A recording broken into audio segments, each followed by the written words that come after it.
반갑습니다. 안녕하세요. 6회 김명숙입니다. 명쾌 대섭입니다.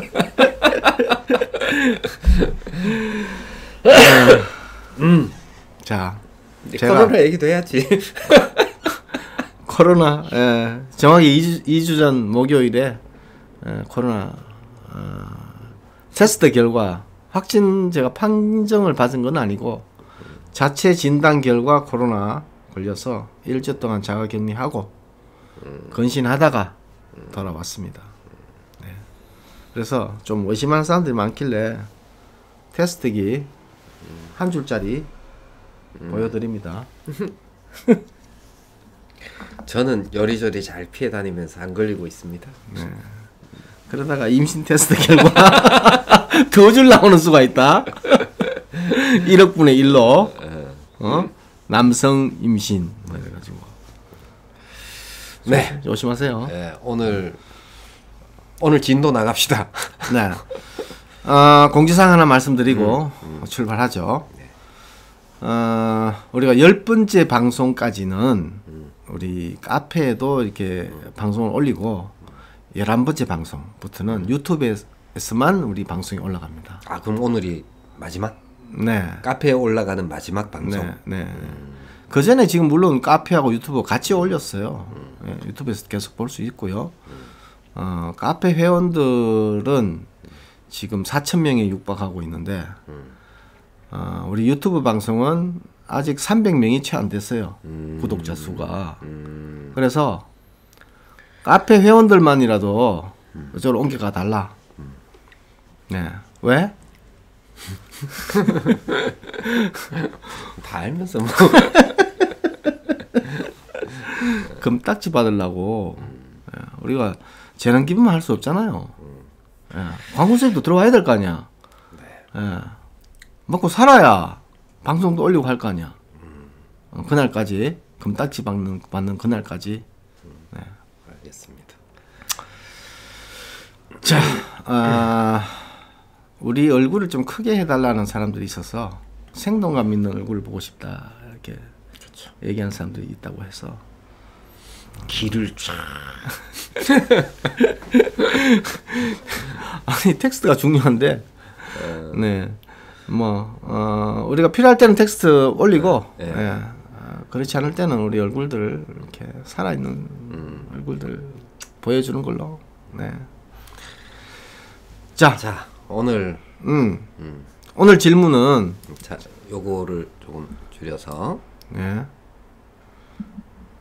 너무 많이 줄이지 마시고요. 알겠습니다. 네.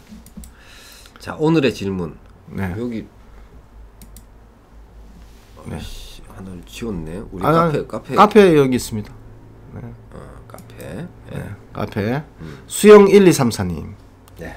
사건 번호는 대구 2021 타경 4659에 대한 권리 분석 관련인데요. 네. 이게 아마 내일 경매가 있는가 봐요. 입찰을 심각하게 고민하고 있는 모양인데 이 질문 내용을 제가 다 읽어드릴 수는 없고 오지를 얘기를 해봐. 이 질문 내용 중에서 우리가 8번째 방송이 있어요. 소액 임차인 소수 지분권자 소수 지분권이 경매로 나왔고 그걸 경매로 낙찰받은 사람이 이 대항력 있는 임차인의 보증금을 인수해야 되느냐 말아야 되느냐 그 얘기를 우리가 소수 지분권하고 대항력 있는 임차인하고 얽혀 있을 때 그 낙찰자가 소수 지분권을 취득한 낙찰자가 과연 이 보증금을 인수할지 말지에 대한 얘기를 우리가 개괄적으로 얘기해 준 적이 있어요. 네. 그래서 그 방송을 들으셨는 모양인지 아닌지는 잘 모르겠지만 그 방송을 들으셨다고 하더라도 조금 이해를 못 하고 있는 것 같아요. 네. 다 이해를 못 해야 되나? 우리가 얘기한 걸? 그렇지. 이거 이해를 다 하면 우리가 필요가 없잖아. 뭐 그렇긴 한데 근데 그리고 한 번 듣고 이해를 하면은 천재야. 로스쿨 가야지. 변호사 하셔야지. 우리의 설명력이 좀 부족해서 그러는 일 아닌가? 법리가 복잡해서? 내가 지금 수많은 법학 교육을 하고 있는 사람인데 한번 얘기해가지고 알아듣는 애들은 없어. 아, 그래요. 내가 23년 동안 내가 지금 사법시험 변호사시험 강의를 하는데 예. 한 마리 탁 던져가지고 알아듣는 애 지금까지 딱 2명 봤어. 그래요? 천재야 얘네들은. 누군데요? 둘 다 지금 판사하고 있는데. 기본적으로 공부를 했는 애들 아닌가 그러면? 예습을 해온 애들. 아니 한 마리 딱 던졌으면 그 다음과 그 다음을 머릿속에 그리고 실 쪼개고 있는 애. 그런 애들은 천재 같은 애들이지. 그런 애들은 없어. 그게 바로 그 불교에서 얘기하는 염화시 중의 미소라고. 부처님이 다 연꽃을 다 들고 오면은 그러니까 미소를 쫙 알아들었다고. 예. 그렇지. 판결 제대로 내려야 될 텐데. 몰라 이제 판사하고 나면 어떻게 될지 모르지 뭐. 뭐 판사도 판사 같은 놈들이 워낙 많아가지고. 자, 질문 내용은 이거예요. 그 사건인데 대구지방법원 사건인데 이게 대항력 있는 임차인하고 소수 지분만 경매로 나온 거하고 거기다가 엎쳐가지고 여기 뭐가 있냐면 건물은 매각해서 제외된 토지만의 입찰이에요. 그래서 이게 이 사건이거든요. 네. 최저 매각가는 1,470만 원밖에 안 되는데 이게 우리 이 세계에서 말하는 특수 물건이 3개가 겹쳐 있어요. 네. 돈 받아야 되는 거 아니야? 자, 이거를 그냥 이렇게 넘겨버리면 잘 안 되니까 이 사건이 어떤 거냐면 자, 대지가 매각 물건이에요. 대지가 경매 목적물로 나온 거고 지상에 건물이 있는데 건물은 매각에서 제외되어져 있어요. 미등기 무허가니까. 요거는 이제 아마도 대장이 없는 것으로 봐서 이 미등기 건물이고 그다음에 아마 허가받지 않은 건물이 아닐까라는 생각을 한번 내려보세요. 합니다. 건축물 대장이 있는가? 없어요. 대장이 없어요. 네. 자, 그리고 토지만 매각하며 지분 매각입니다. 그 토지도 전체가 다 아닌 그죠? 토지 전부가 매각이 되는 것이 아니라 지분이 매각인데 지분만 매각인데 문제는 지상에 있는 주택에 여기에 임차인이 있어요. 네. 주거용 제시 외 건물이라고 돼 있지 않습니까? 네. 그러니까 경매 목적물은 대지인데 주거용 건물이 경매 목적물 이외의 물건으로 있다. 그리고 여기에는 또한 임차인이 있어요. 그리고 이 경매 사건은 요 임차인 전여숙 씨가 이 경매 신청을 한 사건입니다. 그럼 간단하게 얘기하자면 건물은 매각에서 제외됐으니까 이 토지 지분에 대한 토지를 낙찰받은 지분이 아니더라도 토지만 낙찰받은 사람은 지분이든 아니든 간에 이 건물의 임차인에 대해서 그 보증금을 인수하지는 않지 않습니까? 그렇죠. 네, 원칙적으로는 그래요. 그래서 이 많은 질문들이 다 필요가 없어요. 여기 이제 질문의 요지는 뭐냐면은 이게 이제 질문의 요지가 뭐냐면은 이게 그 낙찰자가 이 임대인의 지위를 인수해서 보증금 물어줘야 되냐 말아야 되냐. 그렇죠. 이게 이제 질문의 요지예요. 네, 네. 그런데 지금 토지를 낙찰을 받은 거지 건물을 낙찰을 받는 게 아니에요. 그렇죠. 그러니까 임대인의 지위를 물려받는 임차주택의 양수인이 보증금을 물어주게 되는데 이게 건물이 낙찰이 되었다라고 한다면은 대항력 있는 임차인이 있을 때 임대인의 지위가 승계된다 만다 이걸 논의할 필요가 있는데 여기서는 토지가 경매 목적물이기 때문에 토지를 낙찰받은 사람은 임대인의 지위를 승계하지 않습니다. 한마디로 나는 토지 낙찰 받았는데 건물에 살고 있는 임차인 보증금을 따를 이유가 없다. 그렇죠. 건물 내 거 아니잖아. 그렇죠. 보증금을 물어줘야 될 이유는 없는 거죠. 네. 그러니까 이 질문 자체가 다 의미가 없는 질문이에요. 네. 그러면 그래도 우리가 누굽니까? 이 사람이 묻는 질문의 의도를 파악해서 즉 이렇게 합시다. 이 사건이 건물도 똑같은 지분으로 경매가 나왔다라고 가정을 그렇지. 하고 우리가 답변을 그렇지. 해줘야 될 것 같아요. 그렇죠. 네. 그러니까 이제 건물 지분권이 경매 대상이 되었을 때 네. 이럴 때 이제 낙찰자가 네. 보증금 물어줘야 되냐 말아야 되냐 네. 이게 문제가 될 수는 있죠. 자, 그죠? 이 수영 1234님 우리 카페 회원 이분이 내일 만약에 입찰을 한다 그러면 보증금을 물어줄 일은 없어요. 일단은 건물 낙찰받은 게 아니기 때문에. 그런데 질문의 요지가 소액 임차인이 아니라 소수 지분을 낙찰을 받았을 때 이 건물에 대한 그 대항력인 임차인의 보증을 물어줘야 되느냐 말아야 되느냐 이 가지고 고민을 하고 있으니까 이 사건을 토지만 경매가 된다가 아니라 다시 말하면 건물의 지분까지 같이 경매된다고 가정을 하고 우리가 답변을 해드리는 겁니다. 그래서 그걸 잘 유의를 하시고 들으셔야 돼요. 자, 네. 다시 한번 정리를 하면 네. 지금 이 경매 사건 네. 2021 타경 4659 네. 이 사건에서는 네. 낙찰자가 임대인의 지위를 승계하지 않습니다. 네. 왜? 토지만 매각 대상이기 때문에 건물을 낙찰받는 게 아니라서 네. 임대인의 지위를 물려받지 않습니다. 네. 그러니 보증금을 물어줄 일도 없는 거죠. 그렇죠. 자, 다만 이 사건 관련해서 만약에 토지만 경매로 나온 게 아니라 지상의 건물까지 함께 경매로 나왔을 때 토지 지분과 건물 지분이 함께 경매가 되었을 때 지분을 낙찰받게 되면은 즉 건물 지분을 낙찰받게 되면 그러면 보증금을 물어줘야 되느냐? 요거는 이제 문제가 될 수가 있겠죠. 네. 자, 이 사건을 토지 지분은 현재 지금 2명이 공유자인데 물론 상속을 통해서 상속이 됐다가 다시 또 정렬을 하고 하는 과정에서 최종 소유자는 곽금선, 곽경수가 두 사람이 갖고 있어요. 근데 한 사람은 44분의 33, 즉 4분의 3. 한 사람은 44분의 11, 즉 4분의 1. 4분의 3, 4분의 1 이렇게 갖고 있어요. 네. 그래서 4분의 1 지분을 갖고 있는 사람. 정확하게는 44분의 11일 지분을 갖고 있는 사람. 네. 약분하면 똑같아요. 네. 그래서 그냥 우리 4분의 3, 4분의 1로 이렇게 얘기를 할게요. 즉 4분의 1 지분을 갖고 있는 곽경수 지분이 경매로 나왔어요. 자, 이 곽경수 지분이 토지만 나왔는데 건물도 4분의 1 지분을 갖고 있다고 가정을 하고 답변을 해드리는 겁니다. 자, 이제 요 사건을 조금 설명을 드리면은 임차인은요 2016년도에 확정 일자를 전입을 합니다. 2016년이었나요? 2016년도에 전입 신고를 해요. 한번 보시죠.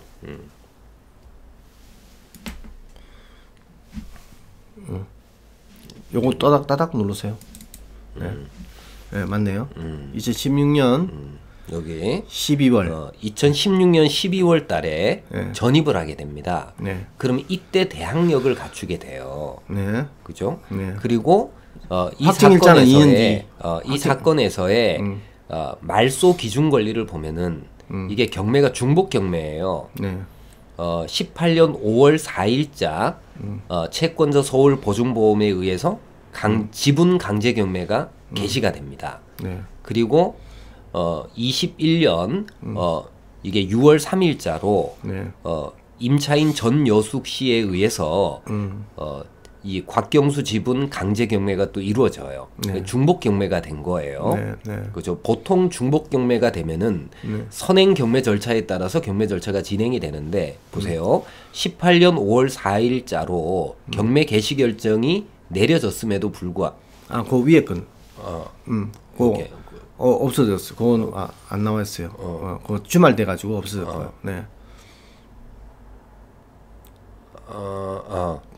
여기 8번이 있었는데 요거 그죠? 네. 18년 10월 18일자로 네. 서울 보증보험에서 강제 경매가 개시가 됐단 말이에요. 네. 그죠? 요게 네. 개시가 됐는데 네. 그런데 경매 절차가 진행이 안 된 거예요.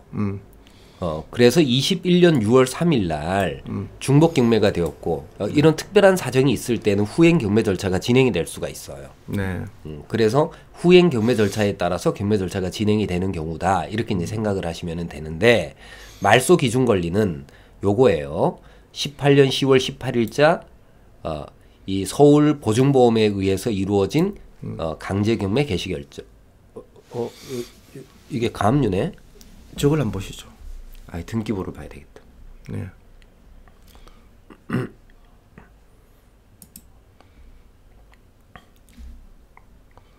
아까 등기부가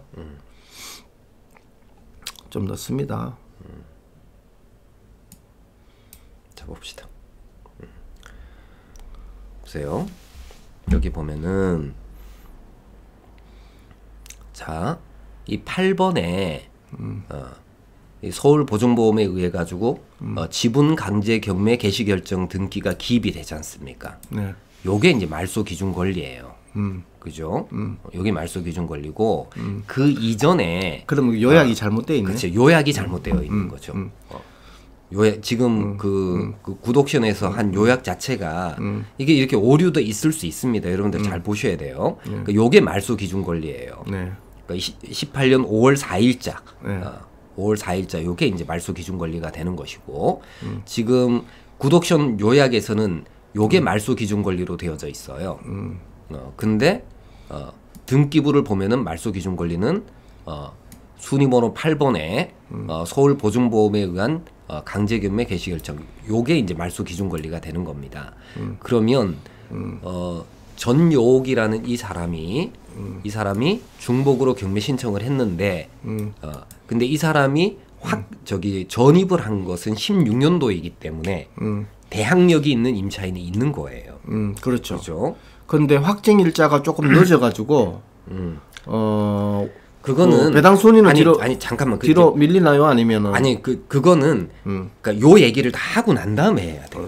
좋습니다. 그러니까 우리가 지금 주제로 삼고 있는 것은 보증금을 낙찰자가 물어줘야 되느냐 아니냐 이거 가지고 따지는데 여기 확정일자 들어오고 나면 복잡해요. 알겠습니다. 자 그래서 우리 이제 목표는 낙찰자가 보증금을 물어줘야 되느냐 말아야 되느냐. 네. 그러면 대항력만 생각하면 되지 확정일자 따위는 생각할 필요도 없는 거예요. 좋습니다. 네. 그거는 이제 배당의 문제가 되는 것이니까. 네. 자, 그럼 이제 보증금을 우선은 대항력 있는 주택 임차인이 존재하는 상태예요. 네. 대항력 있는 주택 임차인이 존재하기 때문에 따라서 이제 만약에 이게 토지 경매가 아니라 주택이 경매가 되는 경우다. 라고 하면 가정을 하고 주택이 경매가 되는 경우라고 하면 대항력 있는 임차인이 있는 상태에서 소수 지분권이 경매로 나온 거예요. 네. 그죠? 네. 그러면 이제 임대인이 누구냐라는 게 매우 중요한 거예요. 그래서 우리가 8번째 방송에서 원래 다뤘던 질문이에요. 예.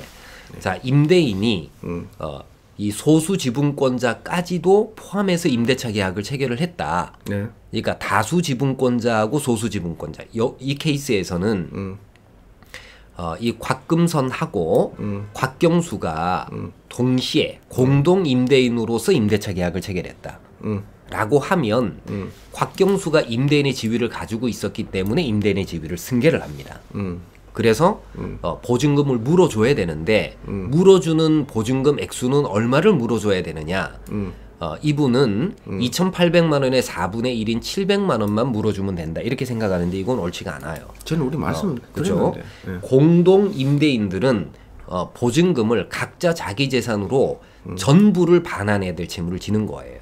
이걸 불가분 채무라고 얘기를 합니다. 네. 그래서 만약에 곽경수하고 곽금선이 공동 임대인일 때에는 이 곽경수의 지분을 낙찰받은 사람도 2,800만 원 전액에 관해서 물어줄 각오를 하고 낙찰을 받아야 되는 거예요. 물론 이제 이 2,800만 원 중에서 배당을 받게 되는 부분을 빼고 그렇죠. 배당 받는 부분을 빼고. 네. 그래서 얼마 배당 받는지가 중요한데 오늘 좀 나중에 얘기하자고. 나중에 얘기를 하고 했으니까. 그다음에 만약에 곽금선만 이 4분의 3 지분권자만 임대차 계약을 체결한 임대인이다라고 하면 이 곽경수는 애당초 임대인이 아니었단 말이죠. 네. 그러니까 이 곽경수 지분을 낙찰받은 사람은 임대인의 지위를 물려받지 않습니다. 그죠? 곽경수가 임대인이 아니니까 보증금 반환 채무를 인수하지 않아요. 그러면 전에도 우리 얘기했듯이 4분의 3, 4분의 1 임대인이 있단 말이에요. 건물 소유자가 있단 말이에요. 그래서 소수 지분권을 낙찰받은 사람이 과연 이 사람이 임대차 행위에 참여했는지 안 했는지를 알 수가 없잖아요. 그렇지. 근데 이 케이스를 이제 들여다 보면은 이게 조금 애매한 케이스예요. 이게 보통은 과반수 지분권을 가지고 있는 사람이 임대차 계약을 체결하지 소수 지분권을 가지고 있는 사람이 임대차 계약을 체결하는 일은 드문 일이에요. 그렇죠. 대부분 그렇죠. 네. 근데 여기서는 보면 소수 지분권자를 경매상 채무자로 해서 이 임차인이 경매를 신청한 것이기 때문에 임대인은 아마도 소수 지분권자일 가능성이 높아요. 그러겠죠. 만약에 안 그랬으면 다수 지분권자의 지분에다가 강제 경매를 신청했을 텐데 왜 이 임차인이 소수 지분권자의 지분에다가 강제 경매를 신청했을까? 그렇죠. 그거는 이제 소수 지분권자만이 임대인일 가능성이 높아요. 그럼 이제 이게 어떻게 되느냐면은 그럼 이 임대차 행위가 과연 유효한 행위냐 아니냐 이것까지도 따져봐야 되겠네요. 그렇죠. 만약에 소수 지분권자인 곽경수하고만 임대차 계약을 체결을 했다면은 임대차 계약이 무효다. 무효는 아니에요. 임대차 계약은 유효합니다. 유효하지만 소수 지분권자는 공유 부동산을 임대 놓을 수 있는 권한이 없어요. 그래서 대항력을 가지지 못합니다. 전입을 해도 대항력은 가지지 못해요. 그럼 돈 자체를 또 물어줄 필요가 없네. 그렇죠. 그래서 낙찰자가 인수할 것은 없다 이렇게 되는 거예요. 계약이 무효가 아니라 계약은 유효하지만 즉 곽경수하고 전효욱 사이에서 임대차 계약은 유효해요. 곽경수는 전효욱한테 보증금 물어줘야 될 의무가 있는 겁니다. 그러면 이렇게 따져봅시다. 곽금순 즉 다수 지분권자가 너 계약했는 거 너 무효니까 너 나가. 그렇게는 나 인정할 수 없어. 그러니까 임대차 계약의 효력을 곽경수한테만 주장할 수 있다니까. 곽금순한테는 주장할 수가 없다. 그렇지. 그러니까 곽금순이 너 곽경수한테 뭐 책임을 묻든 말든 상관없이 공유물을 네가 점유하고 있는 것은 네가 살고 있는 것은 내 지분권 침해하는 거니까 나가라고 하면 나가야 되는 거예요. 그렇게 이제 되는 거고 이제 계약이 유효냐 무효냐라는 것하고 그 다음에 이 계약의 효력을 주장할 수 있냐 아니냐라는 것이 조금 다릅니다. 이게 우리가 일반인들이 이해하기는 조금 어려운데. 근데 굉장히 또 복잡한 법리로 들어가는 거구나. 네. 이제 계약은 일단 유효하지만 그러나 이 계약의 효과는 계약 당사자 사이, 곽경수하고 전효욱 사이에서만 주장할 수 있는 거지 제3자에게는 주장을 못하는 거예요. 전효욱이었나? 확실해? 전효욱이가 유명한 사람이죠. 이름을 다시 확실히 전효욱이는 일본은 없다 아니야? 볼까? 임차인이 여숙? 전여숙. 네. 전여숙. 아니지. 자, 어쨌건. 이것도 아니고. 자, 어쨌거나. 자, 그래서 만약에 이제 곽경수라는 사람하고만 임대차 계약을 체결했다면은 낙찰자가 지분을 낙찰받은 인수인이 보증금 물어줘야 될 이유는 없다. 그럼 이 사람은요, 이 전효숙 이 사람은 확정 일자를 받아도 우선 변제권도 없어요. 왜냐면 그렇죠? 그러니까 소액 임차인으로서는 우선 변제를 받을 가능성이 있어요. 소액 임차인으로서는. 근데 이른바 이제 다른 채권자보다 우선해서 변제받는 요 우선 면제권은 또 인정이 안 돼요. 우선 면제권이 있으려면 대항력이 있어야 돼. 그러니까 소수 지분권자하고 계약 체결한 그 자체가 대항력을 주장할 수 없으니까. 그렇죠. 전입일상은 대항력은 있지만. 근데 이제 이 소수 지분권자하고 이 곽금선하고 공동 임대인으로서 이제 그 임대차 했다 그러면 그때는 대항력과 우선 변제권 다 인정되겠네요. 그렇죠. 네. 그래서 그 내용을 알 수가 우리 지금 현재로서는 추정할 수밖에 없지 그렇죠. 알 수는 없다 이거죠. 네. 그래서 이제 어쨌거나 이 케이스 여기 2021 타경 4659 이 케이스는 토지만 낙찰의 대상이 되는 것이기 때문에 경매 대상이 되는 것이기 때문에 임대인 지위를 물려받는다든지 하는 일은 없어요. 애초부터 없는 거예요. 보증금 물어줄 일도 없는 겁니다. 다만 여기서는 법정지상권이 인정이 되냐 안 되냐 이건 이제 되게 어려운 문제가 되는 겁니다. 근데 답을 얘기를 하면은 법정지상권도 인정이 되지는 않습니다. 법정지상권도 인정이 되지 않으니까. 다만 이제 법정지상권 인정되지 않는다고 해가지고 건물 철거해라 이거 잘 안 돼요. 왜냐하면 다수 그렇죠. 과반수 지분권자가 건물의 소유자일 가능성이 많기 때문에 굉장히 복잡한 논리입니다. 이 조그만 사건에 어마어마한 논리가 숨어져 있어요. 네. 자, 이렇게 해서 이제 여러분 그 지금 수영 1234님 근데 답변이 되셨는지 모르겠네요. 근데 우리가 조금 더 한 발 더 나아가죠. 한 발 더 들어가서 우리 애프터 서비스를 해주는 기분으로 이게 이제 결국은 뭐냐면 이 토지 소수 지분권의 토지를 낙찰을 받아가지고 그 처리하는 과정이 다수 지분권 토지를 먹고 그리고 나중에 이 건물까지 뭐 경매를 신청한다든지 이게 이제 건축물 건축법상 규정에 맞게끔 지어져 가지고 건축 신고나 돼 있었다라고 하면 이 건물을 또 강제 대위 등기시켜 가지고 그렇지. 이제 그 토지 지분을 다 취득했으니까 법정지상권 성립 안 되니까 건물 철거 소송 들어가고 이 건물을 먹기 위해서 이게 들어가는 거잖아요. 입찰을 그러기 위해서 최악의 경우에는 왜냐하면 소지분권 낙찰을 받아가지고 다수 지분권자한테 비싸게 팔면 좋겠지만 그게 안 되고 소송 과정을 거쳐야 된다 그러면 복잡하고 험난한 길이 예고되어 있다. 일단은 토지 지분을 전체를 내 걸 만들어야 되고 네. 그리고 난 다음에 이 건물을 경매를 시키든지 이 건물 소유자들 건물을 포기하게 만들어 가지고 그런 과정들이 기다리고 있기 때문에 거기에 대해서 잠깐만 좀 이 팁을 좀 줄 수 있을까? 네. 그거는 비싼 건데. 자, 우선은 소수 지분권 낙찰 받아요. 네. 그러면 우선 토지 작업을 먼저 해야 되겠죠. 그러겠죠. 네. 토지의 소유권을 확보하는 방법이 공유물 분할 청구 소송 제기하는 겁니다. 그렇습니다. 네. 그러면 아마도 법원은 네.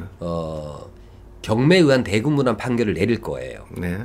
경매를 신청할 수 있도록 토지에 관해서 네. 그럼 토지 경매 신청을 합니다. 네. 그리고 이거를 자기가 어느 정도 선을 정해놓고 낙찰을 받는 거예요. 네. 그래서 완전한 토지의 소유권을 취득해버리는 거죠. 네.